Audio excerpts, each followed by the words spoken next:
You're listening to the Corbett Report. corbettreport.com. Welcome, ladies and gentlemen, welcome to another edition of the Corbett Report. I'm your host, James Corbett of corbettreport.com, coming to you on this 8th day of February 2013, as always from the sunny climes of Western Japan. Welcome to episode 257 of the Corbett Report podcast, Lies the FBI Told Me.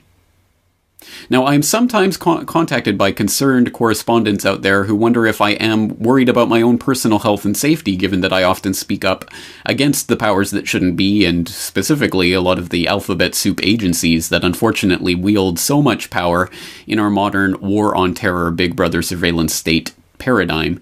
And while that is certainly not a laughing matter and not one to be taken lightly in the wake of the suicides of people like Gary Webb and Terry Yakey and the DC Madam and many others that we've talked about on this podcast in the past, at the very least it can be documented that I have put my personal health and well-being on the line for the sake of this podcast, if for no other reason than last night, in preparation for this podcast episode, I forced myself to watch this.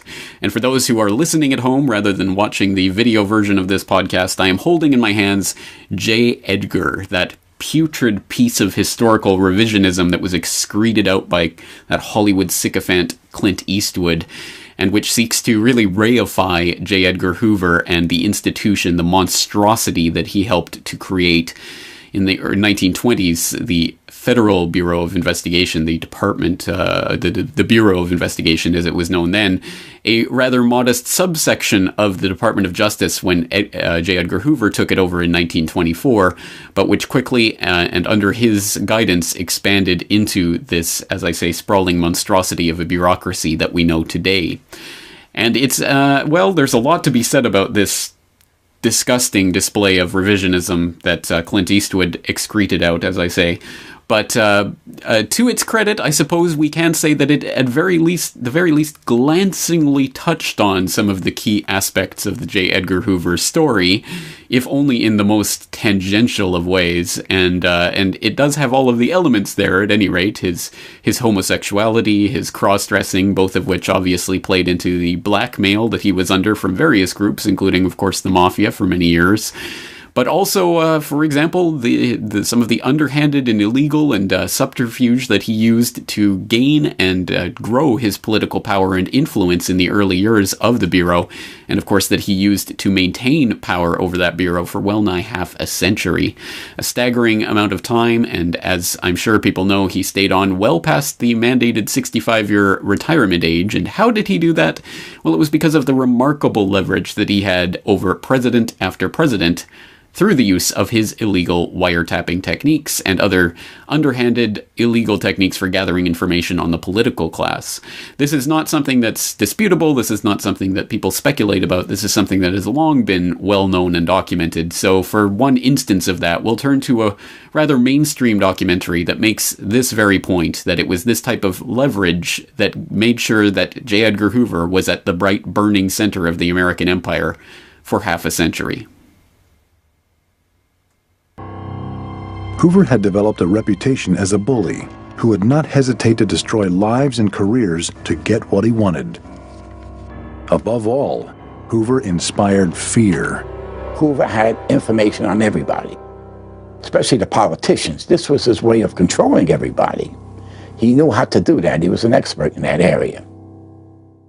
He made it his business to collect gossip, so no one wanted to fool with him because they were afraid an FBI investigation would begin and they would become exposed. Hoover simply played upon their weaknesses, their skeletons in their closet. They said he had a black book on everybody. Even when he went before the Congress, he would reach into his pocket, take out his little black book and just beat it like that on the table, and boy, and once they saw that, he got everything he wanted. Neither the Congress nor the executive called him to account. He claimed he had secrets on politicians, and he used that as a weapon. That is no different than a mafia boss, in my opinion. Now, whereas that clip is somewhat short on specifics, some of the examples of how Hoover used his political leverage are by now well known, including his sway over President Roosevelt and the love affairs of his lesbian wife, for example, or the transcripts of the various lovemaking sessions that the FBI managed to wiretap Kennedy John F. Kennedy, even before he was president or presidential nominee or anything of the sort. So Hoover's personal files were voluminous and completely secret, and of course shredded as soon as he died, so that no one will ever know exactly what they contained.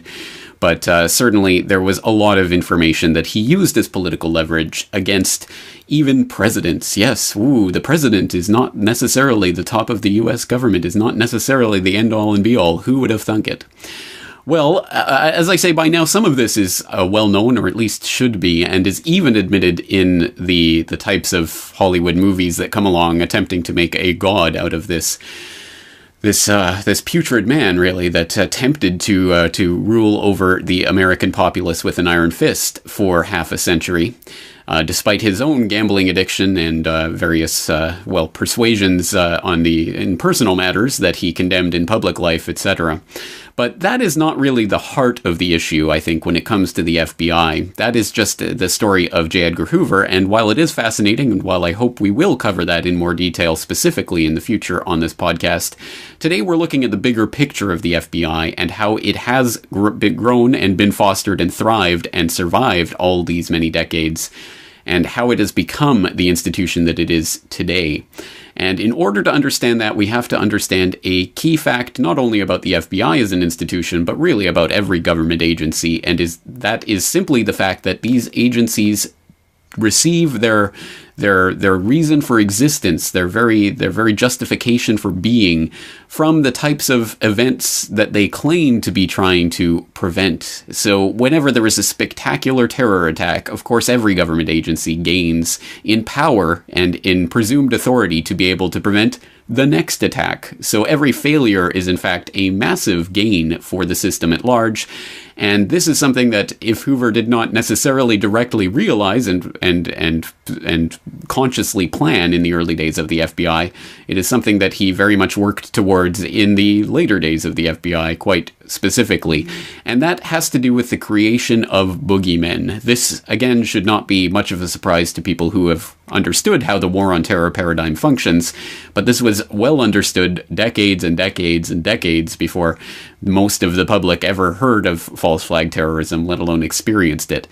And this goes back to really the birth of the Bureau of Investigation and its creation, its eventual formulation into the FBI through the original Red Scare back in 1919 during the Bolshevik Revolution and the scare that it caused even in the United States. And it was on that initial wave of panic and hysteria, including some terrorist attacks that took place in the United States at that time, that J. Edgar Hoover, an ambitious young Washingtonian, managed to ride his way up that political ladder into that position at the head of the Bureau of Investigations, which, as I say, at the time was a small subset of the DOJ.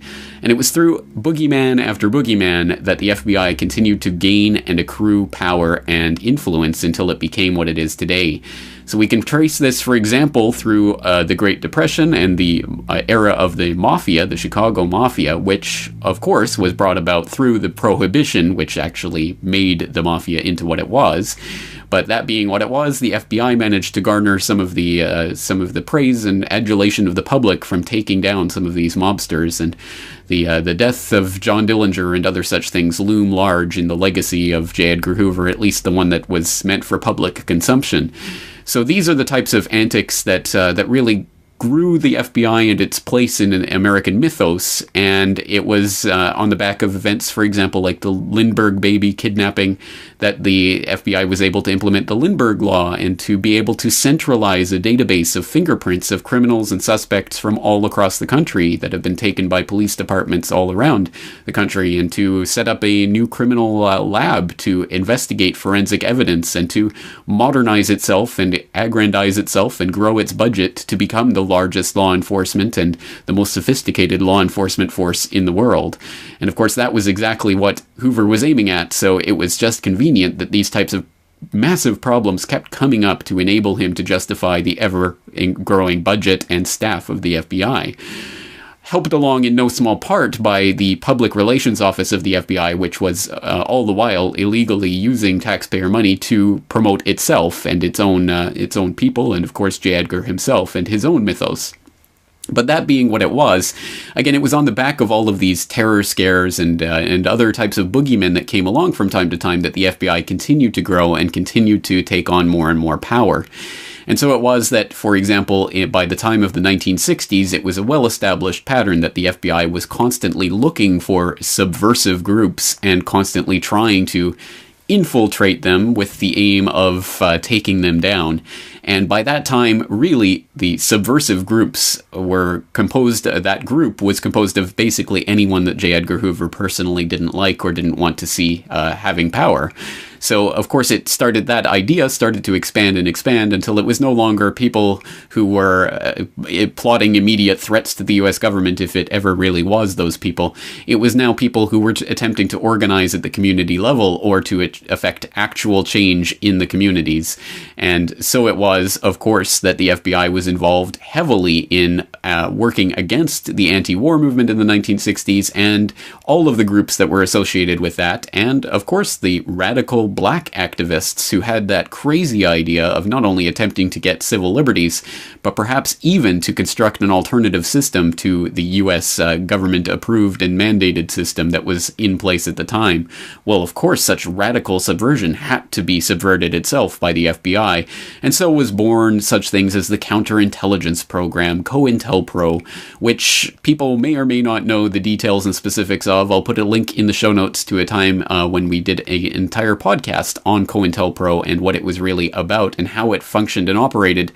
But as part of that broad campaign against the radical subversives, quote-unquote, of the 60s, perhaps no incident looms larger in that, and no incident is more important for us to document today when it comes to the FBI and its involvement in these things than the assassination of Fred Hampton. People learn by example. I don't think anybody has an argument with that. I think that when Huey P. Newton said that people learn basically by observation and participation, I think that everybody caught on to that. So what we're saying very simply is that if they learn by observation and participation, then we need to do more acting than we need to do writing. And I think the Black Panther Party is doing that. That we didn't talk about a Breakfast for Children program, we've got one. Come on in, little brother. Come on in, little sister. Y'all can sit down and get something to eat. Sisters and brothers. Y'all kick off y'all's coat. Sit down, man. Everybody's gonna eat. Y'all can eat as much as y'all want. The new Breakfast for Children program soon attracted the attention of the FBI. Claiming the program served to indoctrinate children, the Bureau directed field officers to, quote, formulate specific counterintelligence techniques to disrupt this nefarious activity, unquote. The FBI stepped up its efforts to recruit blacks to infiltrate the Black Panther Party. My recruitment by the FBI was very efficient, very simple, really. I'd stolen a car and went joyriding over the state limit, and they had a potential case against me, and I was looking for an opportunity to work it off. And a couple of months later, that opportunity came when FBI agent Roy Mitchell asked me to go down to the local office of the Black Panther Party and try to gain membership.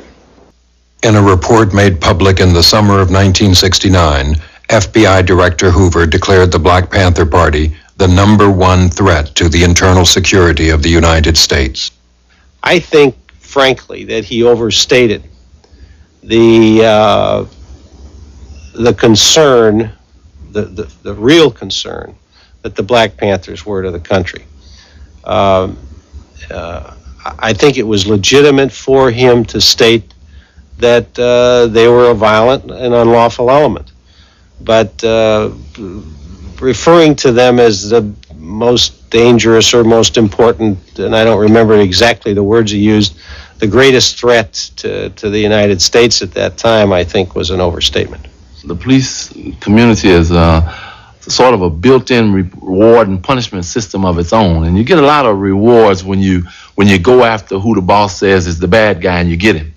And I think what J. Edgar Hoover was able to do was to give police officers the impression that it was okay, it was open season. You didn't have to worry about the law. You didn't have to worry about the difference in the executive branch of government and the judicial branch of government. I think what he in effect said is it's our ball game, guys. We've got the authority, we have the capacity, let's crush them. Yes, we do defend our offices and we do defend our homes. This is a constitutional right everybody has, and nothing funny about that. The only reason they get mad at the Black Panther Party when they do it is for the simple reason that we're political. And they don't want to admit this. There are a lot of young organizations around, but we are a political organization. We're an organization that understands that politics is nothing but war without bloodshed, and war is nothing but politics with bloodshed. On November 19th, FBI agent Roy Mitchell drew a floor plan of Hampton's apartment based on information supplied by informant O'Neill. On December 4th, at 4:45 in the morning, 14 policemen, 9 white and 5 black, raided the apartment. Deborah Johnson, 8 months pregnant, was asleep in the back bedroom next to Fred Hampton. The first thing I remember after Fred and I had went to sleep was being awakened by somebody shaking Fred while we were laying in bed, saying, Chairman, wake up, the pigs are vamping, the pigs are vamping. This person that was in the room with me kept shouting out, we have a pregnant sister in here, stop shooting. Eventually the shooting stopped and they said we could come out. I remember crossing over Fred and telling myself over and over, be real careful, don't stumble, they'll try to shoot you. Just be real calm, watch how you walk, keep your hands up, don't reach for anything, don't even try to close your robe. When I was in the kitchen, I heard a voice, an unfamiliar voice, say, he's barely alive or he'll barely make it. Then the shooting started back again. Then I heard the same unfamiliar voice say, he's good and dead now. And I knew in my mind, I assumed they were talking about Fred. And I knew when I left out of there, I couldn't look towards the room.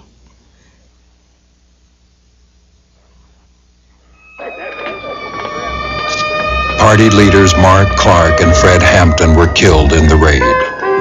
4 of the 7 surviving occupants of the apartment were wounded. All were charged with assault and attempted murder. When they locked me up at the police station, I kept begging them for a call, to make one call. I called, I think, the office, the Black Panther office, and I spoke to Bobby Rush, and he told me that Fred was dead. Fred had been killed. And I remember walking out of the office and looking through a little clearing over on the next block, which was right in front of the Monroe Street address, and seeing a lot of police cars over there. And at that time, Bobby Rush came to the office. He had just come from over there, or maybe the coroner's office. In any case, we walked back over there, and we both were speechless. We just walked through the house and saw what had taken place and where he died, and it was shocking. And then I just began to realize that the information that I supplied leading up to that moment had facilitated that raid. I knew that indirectly I had contributed, and I felt it, and I felt bad about it. And then I got mad. I had, and then I had to conceal those feelings, which made it worse. I couldn't say anything. I just had to continue to play the role. FBI headquarters authorized payment of a $300 bonus to informant William O'Neill for, quote, uniquely valuable services which he rendered over the past several months, unquote. Sadly, the fact that Hoover and the FBI abused their institutional privileges to assist police departments in the outright cold-blooded murder of American citizens will not come as a surprise to many in the listening audience, and that is a sad reflection of the fact that so much of the American public has become used to the FBI being a self-proclaimed highest law enforcement authority in the land, which itself is a reckless, wanton criminal institution run by and for the privilege of criminals themselves. And no matter how much of that information is exposed or comes to light, the institution as a whole never seems to suffer any losses for the exposure of that information.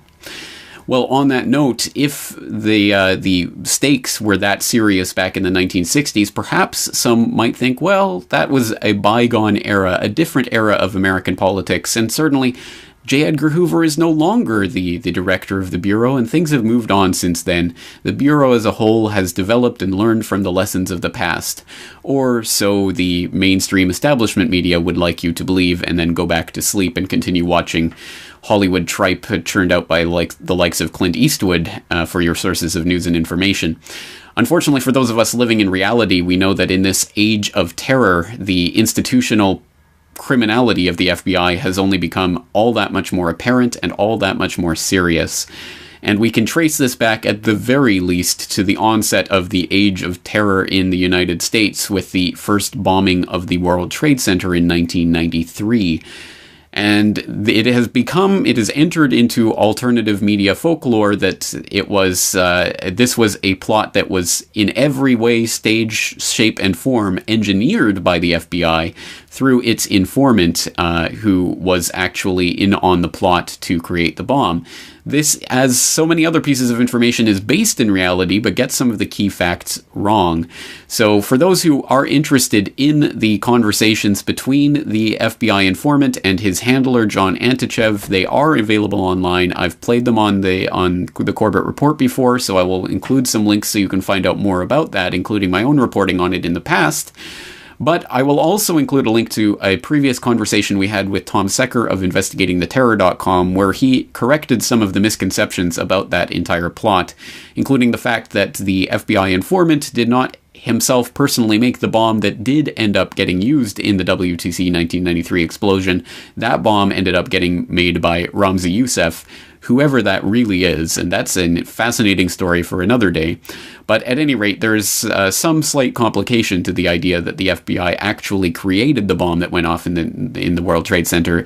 There's some disconnect there, and I hope people will go into the actual documents and start researching that for themselves, because there's actually a bigger story to all of that. But at any rate, certainly the FBI was involved and could have cracked the circle that did perpetrate the bombing months before it ever got around to doing the bombing, if only they had used their sources correctly and blah, blah, blah. We can go for that incompetence theory again. But again, there are, of course, the people in the institutional power in the FBI who do want these attacks to occur, and that has been demonstrated time and time again by whistleblowers like Sibel Edmonds. And just for those who haven't seen, I did recently conduct the second part of our Gladio interview, so I would really suggest people go and listen to that right now. That's available on corbettreport.com. But turning to the WTC 1993 explosion and its ramifications, at least one of the fascinating stories and very disturbing stories to come out of that as it relates to the FBI investigation of that event came from Dr. Frederick Whitehurst, the supervisory special agent in charge of the FBI crime lab from 1986 to 1998, which you'll note was that exact window of time when the FBI not only engaged in the WTC 1993 investigation, but the OKC bombing investigation, which was the largest FBI investigation to date at that time. So Dr. Frederick Whitehurst had the front row center seats to see the way that this was being investigated and to be one of the key linchpins in the investigation itself into the chemical explosive residues that were being examined to, or some of the chemical residues at any rate, that were being examined to see if they could link them to the bombs and the perpetrators of these crimes. Well, Dr. Whitehurst ended up becoming an FBI whistleblower, and his story is an extremely important one because it shows institutional systemic fraud within the FBI crime lab, at least during the time when he was there, and he has since gone on to found a project which documents further abuses in the FBI crime lab, some really horrific ones. So I will suggest you go and turn to a conversation that I had with Dr. Whitehurst a couple of years ago on that note, but let's listen to a short sample from that conversation where we talk about a fascinating example of some of the wanton criminality and perjury that he saw in his time at that crime lab, where he was pressured to try to pin the bombing of the WTC 1993 on urea nitrate explosives, a very rare type of explosive. And based on extremely flimsy evidence that he demonstrated conclusively would not stand up in a court of law, but he was still pressured to go along with the conclusion that this was a urea nitrate bomb that could be used to pin on the FBI's prime suspects. When a urea nitrate explosive is detonated, the urea nitrate breaks into urea and nitrate. Nitrate ions, urea is out there. And we found high concentrations of urea at the World Trade Center, and we found urea nitrate explosive at a bomb-making factory, which we could point back to the folks at the that were the suspects. And I wrote a report that we found urea and nitrate ions, and that was consistent with the presence of a urea nitrate-based explosive. However, it was also consistent with the urea, which is used on the streets of New York at the time, is a bio-friendly ice melter. Nitrate ions, which are in the acid rain belt. Urea is in sewage. It's coming out of your fingers right now. It's it's something that it's in urine. Sewage mains burst in the crime scene, as a result of the explosion, World Trade Center. FBI management ordered my boss to tell me to take those alternative explanations for the data out of my report. And I remember the day very well. It was raining. It was dreary out on East Street behind the FBI building.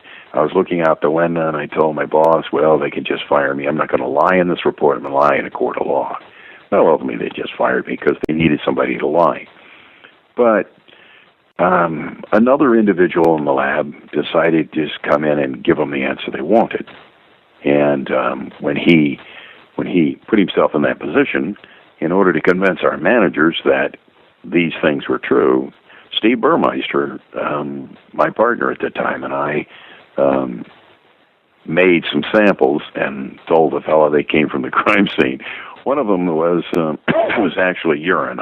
I collected my own urine in a beaker and dried it down and extracted it with acetone and turned that sample over to this fellow. And then Steve Burmeister mixed urea nitrate or urea fertilizer and ammonium nitrate and gave it to the guy.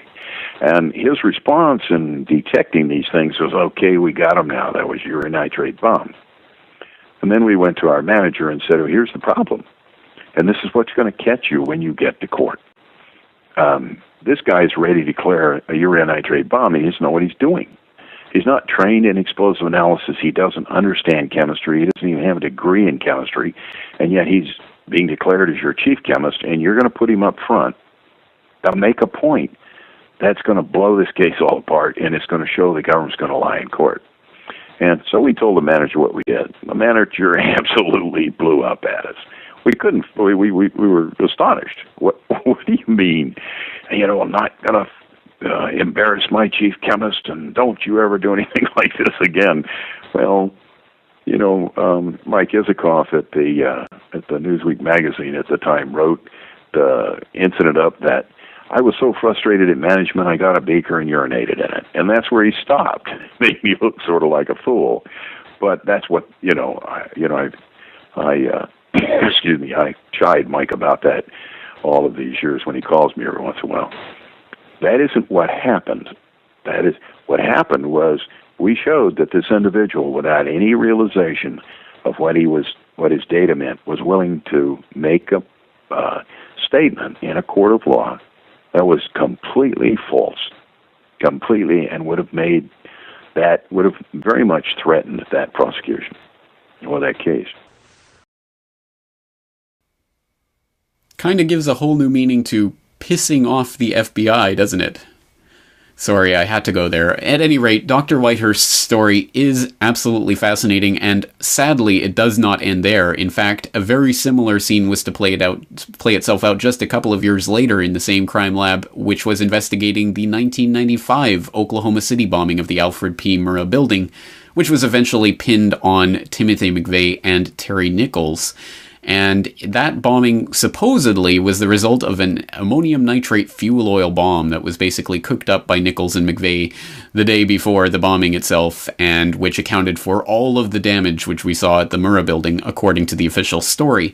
Now, those who have looked into that story know that it could not possibly have been a single ANFO bomb that accounted for that level of damage, and on that note, I'll put in links, for example, to the investigation conducted by Benton K. Pardon and others that conclusively proved that. But at any rate, that was the official story, and similarly, Dr. Whitehurst and his fellows in the FBI crime lab were pressured to try to finger the culprit as ammonium nitrate, as being one of the chemical explosive residues that was found at the scene. And he has, unfortunately, a very similar story about that. So whether it's urea nitrate at the WTC 1993 or the ammonium nitrate at the Oklahoma City bombing site, unfortunately, similar political pressures were placed on the crime lab and the people working there to basically fudge the facts and to make a case that wasn't makeable at that point. And it just goes to show the rampant criminality, once again, in the crime labs, which, ironically enough, are supposed to be solving the crimes, not committing them. And unfortunately, this is a pattern that repeats itself into the current era and really defines a lot of the police investigative work committed by the FBI in the War on Terror. And turning to that OKC bombing of 1995 and the investigation thereof, which I noted was the largest FBI investigation to that point, and which resulted in the largest manhunt in federal history to that point for John Doe number 2, the accomplice to Timothy McVeigh, who was seen by literally dozens of witnesses with McVeigh both that morning and in the days and weeks prior to the bombing. And resulted in a huge manhunt, the largest in American history to that point, and was eventually called off by the FBI because, well, turns out we were wrong, he never existed, despite the fact that witnesses have attested that there was footage of the Alfred P. Murrah building that day that shows not just Timothy McVeigh, but Timothy McVeigh and an accomplice, John Doe number 2, pulling up in the Ryder truck to the building that morning. But in the investigation for and the manhunt for John Doe number 2, one of the people who were picked up was Kenneth Trenadu, someone who corresponded in many physical respects to the description that was given out of John Doe number 2.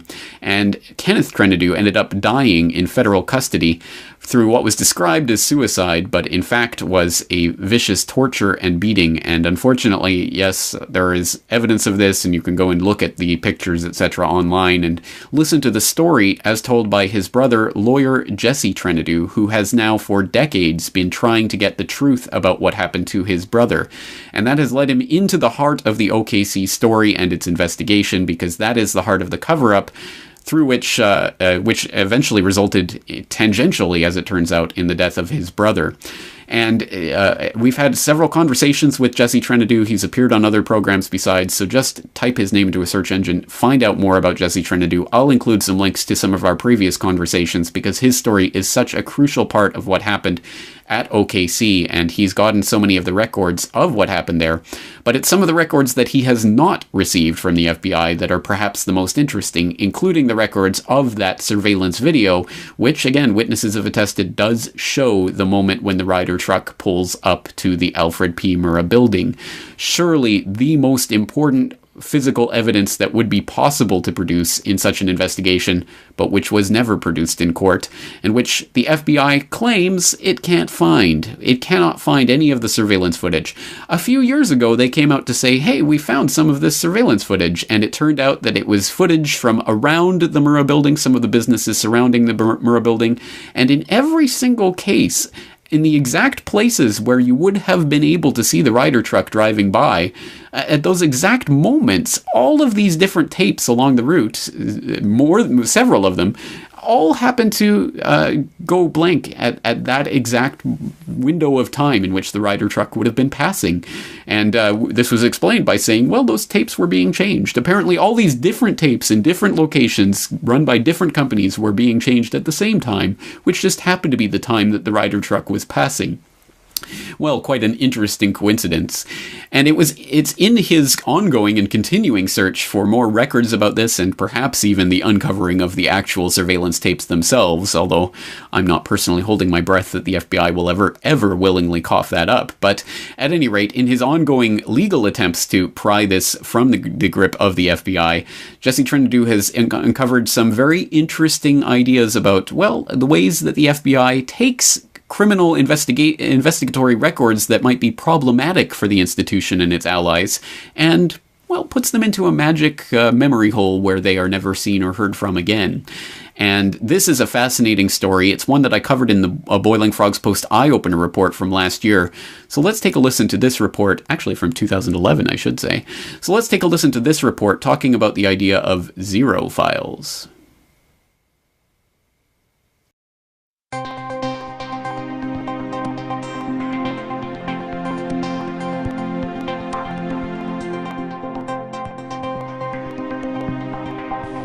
Welcome.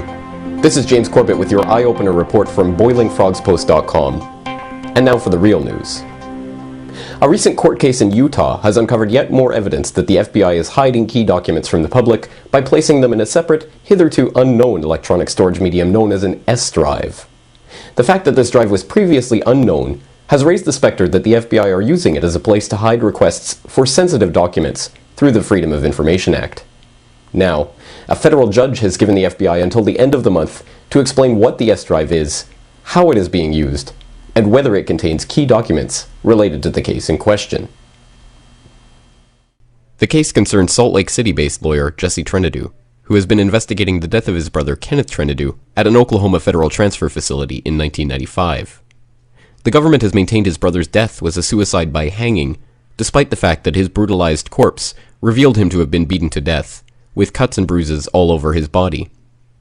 Numerous irregularities in the wake of Trindade's death were suggestive of a cover-up, from the government's unprecedented offer to cremate the body before it was sent to the family at its own expense, to the fact that the coroner was not allowed to examine the cell until it had been washed, to the fact that the visitor logs from the facility on the night of the death have been destroyed. Subsequent investigations uncovered leaked documents showing that the cover-up went all the way up the chain of command to Eric Holder, currently Obama's Attorney General.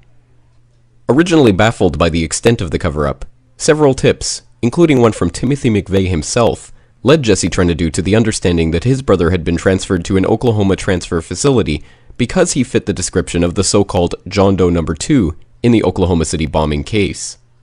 Since that time, Trindade has been suing the FBI to try to pry more information about the OKC investigation from the agency's vaults. Among the documents he is pursuing are the surveillance tapes from the Murrah building itself, which were being stored off-site and thus were not damaged in the blast. These tapes, which sources connected to the investigation have told the LA Times and other major media outlets that they have seen, are purported to show the approach of the Ryder truck to the building and also show Timothy McVeigh's accomplice getting out of the truck. Under the Freedom of Information Act, the FBI is not required to say if a document exists, only that they searched their database and found no records responsive to the request. If these documents are placed in an external or disconnected storage drive, however, the agency can ensure that they will never show up in any FOIA request. In fact, the FBI has been known to have used this very technique in the past. Going under such names as June Files, Zero Files, and iDrive, the agency has a long and documented history of placing key evidence in special, compartmentalized files that are reviewed by senior officials before the information is placed into the Bureau's official files. Joining me earlier this week to discuss the history and significance of the FBI's secret storage drives was attorney Jesse Trindade. It's important to know that in most matters the FBI opens what's called an official file. And if someone is under investigation for a crime and eventually charged with a crime, the official file is supposed to contain all of the evidence, both incriminating evidence and exculpatory evidence. and this file is turned over to defense counsel. Also, when someone files a Freedom of Information Act request, it is the official file the FBI searches for records and documents to produce.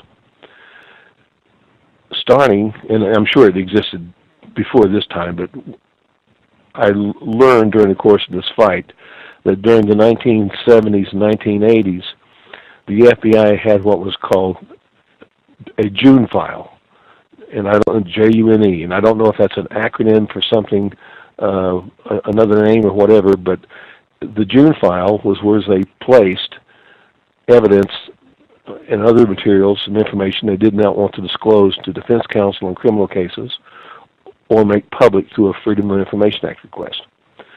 The June files came to light in the late 1980s as a result of a Freedom of Information Act lawsuit.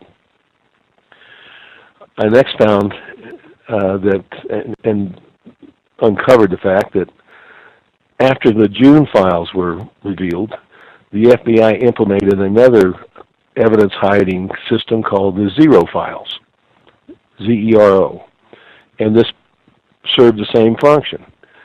Information, evidence, documents, other materials that the FBI did not want to turn over to defense counsel in criminal cases or make public through a Freedom of Information Act request went into the Zero file and just disappeared.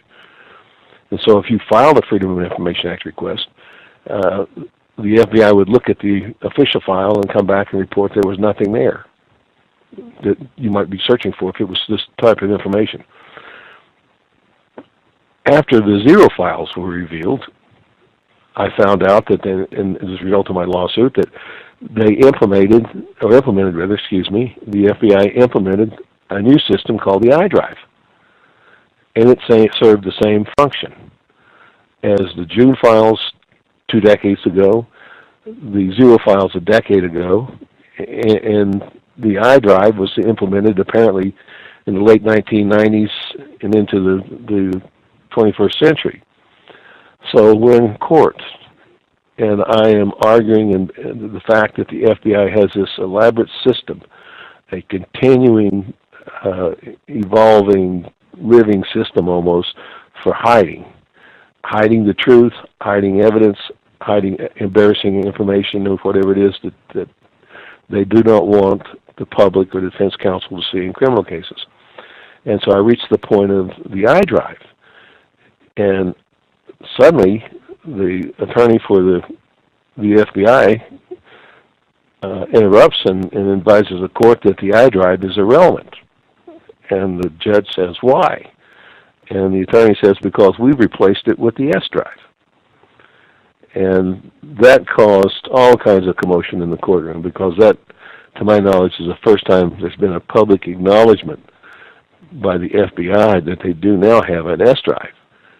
And part of the order the judge issued is by June 30th of this year, the FBI has to also report back to him the function of the iDrive and S drive and whatever other drives they have out there that may be used or are being used to conceal.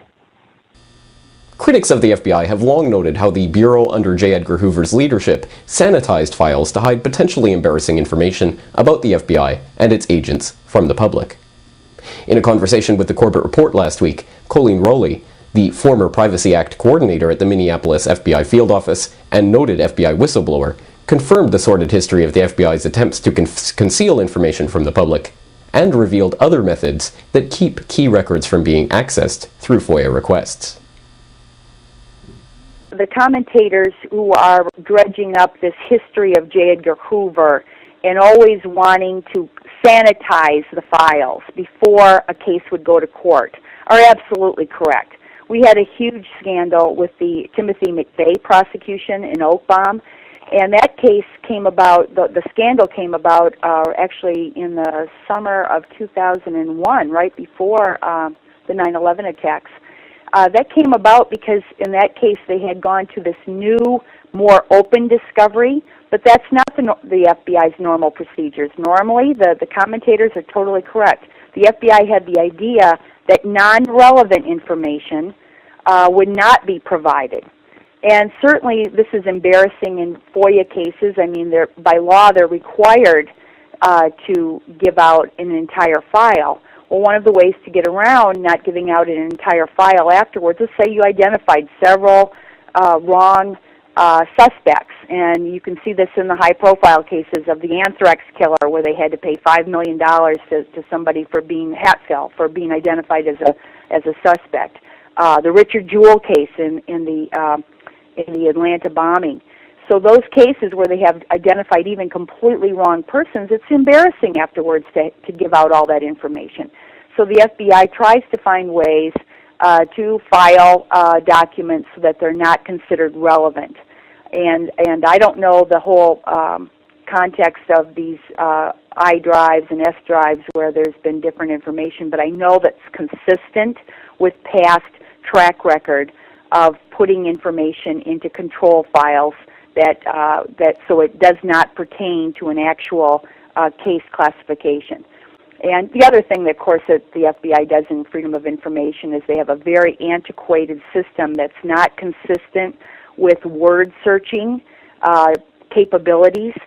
So if somebody asked about a case, they actually go on the old-fashioned notion that the name that you're asking for has to be in the title of the case, as opposed to just doing a word search. There's all kinds of things that they've never really been called on, and Freedom of Information activists really do need to pursue this, because the FBI's compliance needs to be brought up to date instead of, still back in the old J. Edgar Hoover era.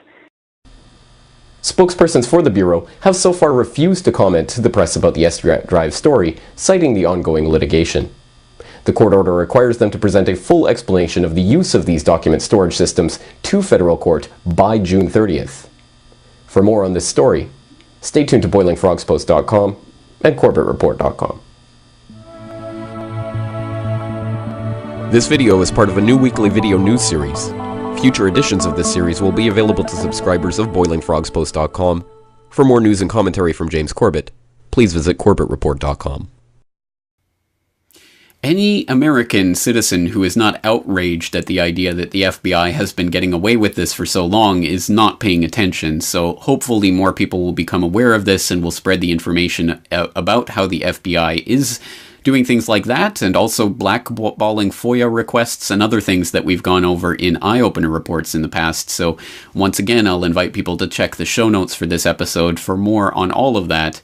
But moving right along, as we are unfortunately limited by time here on the program, we're going to move on forward into the 9/11 War on Terror police state that's been enacted and enabled and has really fostered the growth of not only the FBI, but its sister agencies in the Department of Homeland Security and other aspects of the domestic intelligence surveillance grid, including now, of course, the NSA and its warrantless wiretaps.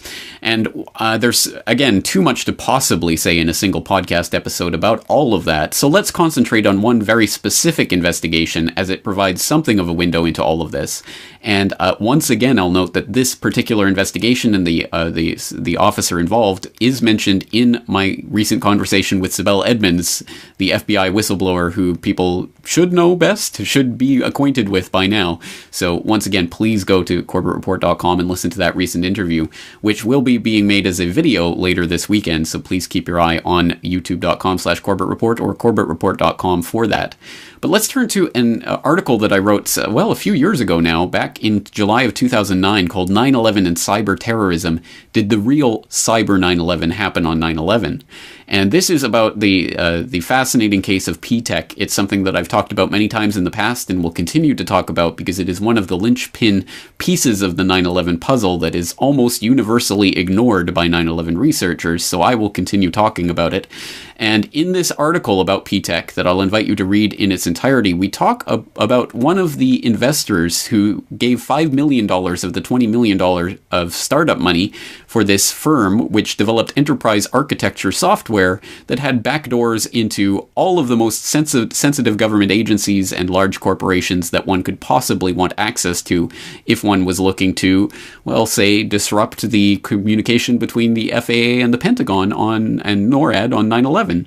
So the PTEC's customers included DARPA and the FBI, the Secret Service, the White House, the FAA, NATO, IBM, Booz Allen Hamilton, etc., etc. It's a laundry list of who's who in Washington and Virginia.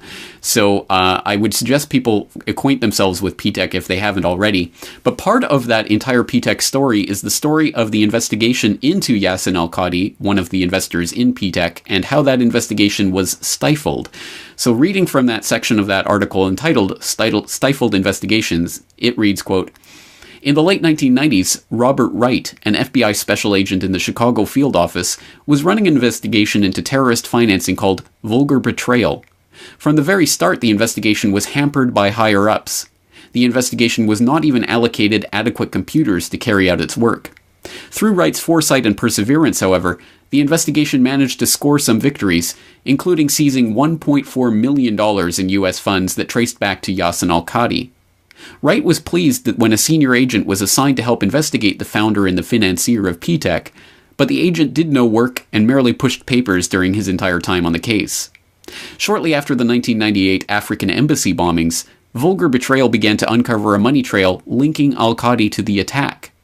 According to Wright, when he proposed a criminal investigation into the links, his supervisor flew into a rage, saying, 'You will not open criminal investigations. I forbid any of you. You will not open criminal investigations against any of these intelligence subjects.'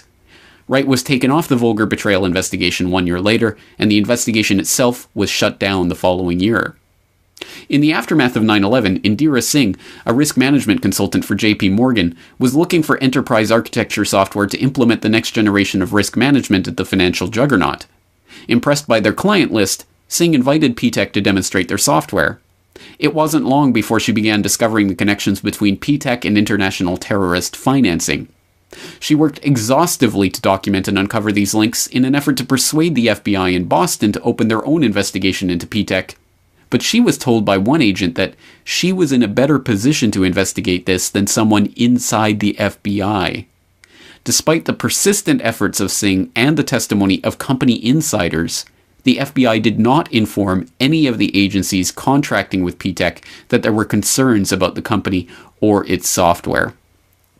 End quote. Well, we'll leave it there, but the story, of course, does go on from there and involves Operation Green Quest, the Customs Department operation that worked largely on the Vulgar Betrayal case notes and eventually raided PTEC's offices with warning in advance and concluding the very same day as the raid that the company was completely above board. Anyways, it's a fascinating story, so I hope you will look into it if you haven't yet done so. But yes, suffice it to say, once again, the FBI is up to its eyeballs in covering up this investigation. And the links into the terrorist financing that enable these types of events and which inevitably lead back to some of the key political players and figures in Washington who are then able to stifle the investigations. It's quite a vicious circle. And unfortunately, that is part of the defining operational mechanism of the FBI in the war on terror and its ability to cover up investigations at key and crucial moments to make sure that the real perpetrators never do get caught. And once again, that is a key point of discussion between myself and Sibel Edmonds in our most recent conversation. So once again, I'll urge you to go and listen to that conversation. Well, again, there's too much to possibly say about the FBI in its waging of the war of terror against Americans. Oh, I mean, the war on terror, protecting Americans, whichever way you want to frame it. And there's too much to possibly say, as we say in this one podcast episode. But the defining trope that we've seen over the past decade is the FBI funding, training, equipping bunches of useless numbskulls who could barely tie their shoelaces and blaming them time and time again for grandiose plans which they could not have possibly even entertained the notions of without active support of the FBI, and basically busting their own terror plots to their own self-aggrandizement. And this is beyond a joke. It is beyond funny. It is now really sad that they continue the exact same modus operandi time and time and time again. And it is at that point where it is self-parodying. So, at the risk of repeating myself, once again, let's play at least the clean and censored version, although you can get the unclean and uncensored version also on YouTube, of my recent parody of this FBI meme of busting their own terror plots. Are you the head of a large homeland security bureaucracy whose funding depends on your supposed ability to foil large-scale terror plots in spectacular fashion? An attorney general in hot water over knowingly selling guns to Mexican drug lords that resulted in thousands of murders? A White House official who's worried that the public is just no longer scared by turban boogeymen? Well, today on the How To podcast, we tell you how to foil your own terror plot. In order to bust a fake terrorist cell that you yourself funded and created, you'll need a bunch of total with intelligence in the bottom quartile, preferably homeless people, as they can more easily be bribed with food and rent money. Money for bribing, equipping, and supporting your fake terror cell, although this can obviously come from the taxpayer funds you have access to. An FBI or government informant, and a suck lapdog corporate media that will breathlessly report everything you say as gospel truth without the slightest bit of skepticism. Once you've assembled these ingredients, you're ready to begin setting up and then busting your very own fake terror threat. Step 1. First, gather your team of low-grade morons at the local bus station or abandoned warehouse. The suspects are Midwesterners who said they wanted to strike out against corporate America. Federal prosecutors say this man, Rezwan Fardas, a 26-year-old American citizen, wanted to help al-Qaeda kill Americans. Well, Don and Christine, federal investigators say the suspects are 4 men with a shared hatred for America. Although the 7 suspects are described as al-Qaeda inspired, law enforcement sources tell CBS News there is no evidence tying them to any terrorist group. Step 2. Next, give your crack squad of intellectually challenged a pre-scripted terror plot to aim at. Keep in mind, the more ridiculously implausible the plot is, the more likely it will be to generate those much-needed headlines when you later swoop in and pretend to bust them. They plan to blow up the heavily traveled span over the Cuyahoga Valley National Park. The alleged plot is chilling. Fardas wanted to pack large remote-controlled model planes with C-4 explosives and crash them into the Pentagon and U.S. Capitol. Allegedly led by Narsil Batiste, the group had visions of raising an Islamic army pledged to Osama bin Laden, and according to the government's indictment, was conspiring to provide material support to al-Qaeda and wage a full ground war against the United States. And though it reads like the pages of a Hollywood script, the impact would have been very real, and many lives would have been lost. Step 3. Finally, have your pre-planted FBI agent or government informant provide this band of patsy troglodytes with all of the supplies and equipment needed to proceed with the fake plan, regardless of whether or not they would ever be able to actually acquire any of these provisions without your help. The FBI began its investigation last year after it says Fardas told an informant about his desire to wage jihad against the U.S. The FBI sent undercover agents posing as al-Qaeda recruiters to meet Fardas. Prosecutors played video of Hussein and 4 alleged would-be bombers planting what they thought were explosives outside of Jewish houses of worship in the Bronx in May of last year. The devices were fake and supplied by the FBI. Aided by an informant posing as an al-Qaeda operative, federal agents captured these grainy images of the group's meetings, held in this rundown warehouse in one of Miami's poorest neighborhoods. Step 4. Now go in and arrest the clueless you funded, trained, and equipped. If you've done everything just right, the government toady media will report everything you say about this ridiculously unlikely terror plot as if they were golden jewels of truth dripping from the mouth of Jesus himself. U.S. officials say they've smashed an Iranian plot to bomb Saudi Arabia's ambassador in Washington with paid help from a Mexican drug cartel. Motivated by hate and bent on killing their neighbors. Investigators say the 4 men from our area used their faith to justify planned attacks on houses of worship.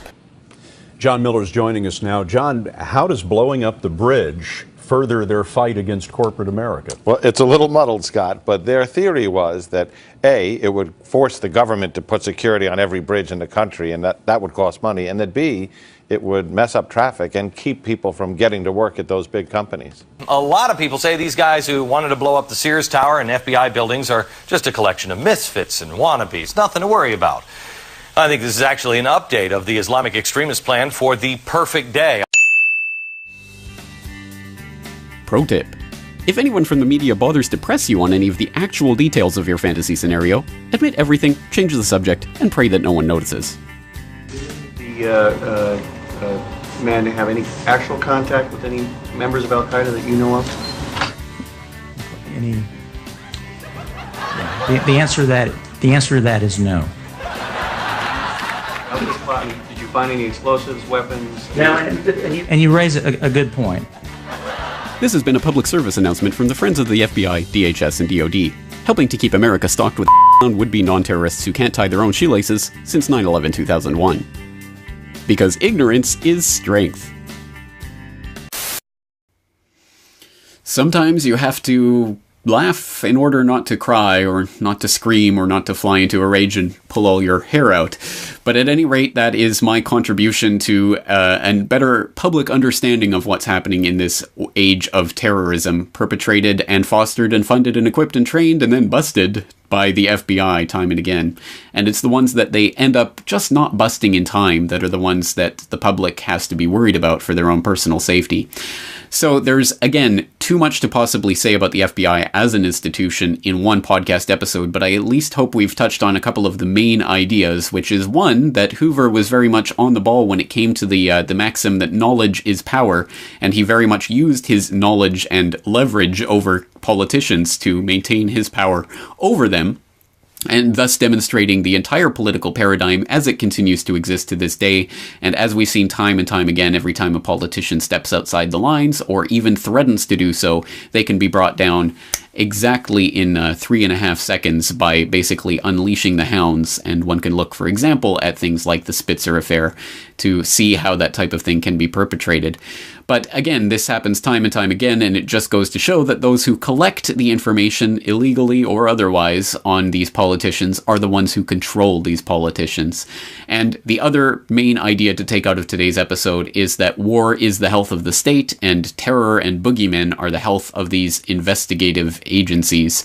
So as long as we continue to give more power and more money and more funding and more agents to organizations like the FBI in the wake of every terror attack, the more these terror attacks will be perpetrated and will be either allowed to, fostered to, or funded to happen by the agencies that stand to benefit from their execution. So again, that's just a sad precept, and it's a very basic point, but one that needs to be drilled home time and time again, as it continues to be, unfortunately, something that tricks a lot of the public time and time again. Every time there's a spectacular event, we're asked to give more money, more funding, and more power to these agencies, which themselves are at the heart of so many of these problems. Again, there's a lot more to explore, so I hope you will follow the links from today's show notes, and there's a lot of other things that we haven't covered today that hopefully we will cover in the future. Once again, I will exhort you to go and listen to my recent interview with Sibel Edmonds, Part 2, Part B of our Gladio series that we're conducting right now, exploring some of the real information behind the War on Terror paradigm. Absolutely fascinating stuff, so I hope you'll check that out. And once again, the Corbett Report is listener-supported, so if you do appreciate this information, I appreciate all of you out there supporting this podcast and broadcast financially or otherwise, any way that you can. So go to corbettreport.com for more details on that, and to download the thousands of hours of media, which is commercial-free and freely available to download from there. That's going to do it for today. I am your host, James Corbett, thanking you for joining me. I'm looking forward to talking to you all again next week.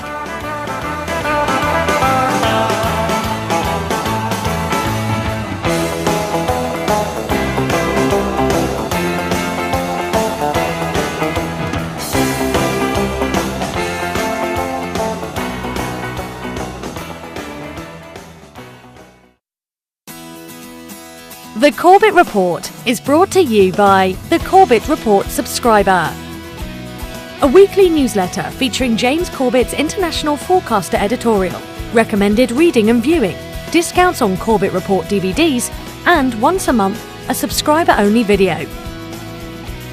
Sign up today to start receiving your copy at corbettreport.com/support.